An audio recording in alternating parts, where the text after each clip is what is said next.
అమ్మాలోకి ఇదేనా రావడం? ఏమా లోకి, తిన్నావా?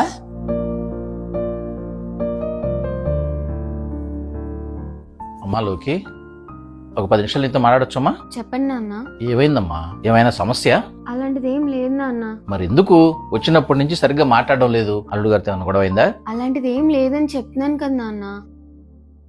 నాన్న, నేను ఒకటి అడుగుతా చెప్తారా నాన్న? అడుగమ్మా. చిన్నప్పుడు నేను మిమ్మల్ని బాగా ఇబ్బంది పెట్టానా? నాకు అది కొనివ్వండి ఇది కొనివ్వండి అని మారం చేశానా? అబ్బే, అసలు అలా కాదమ్మా. ఏం చెప్పినా వినేదానివి, ఏది అడిగేదానివి కాదు. మా పరిస్థితిని అర్థం చేసుకుని మసులుకునేదానివి. మరెందుకు నాన్న నాకు జీవితకాలం శిక్ష వేశావు? ఏమైందమ్మా? ఎందుకంత బాధపడుతున్నావు? అత్తయ్య వాళ్ళు ఏమైనా అన్నారా? లేకపోతే అల్లుడు గారితో ఏమైనా గొడవ? వాళ్ళు ఏది నోటితో అనరు నాన్న. మనకి వాళ్ళ ప్రవర్తనలో తెలుస్తుంది. ఏది అడిగినా కొనిస్తారు, తెస్తారు. కానీ అడిగే స్వేచ్ఛే నాకు లేదనిపిస్తుంది వాళ్ళ దగ్గర.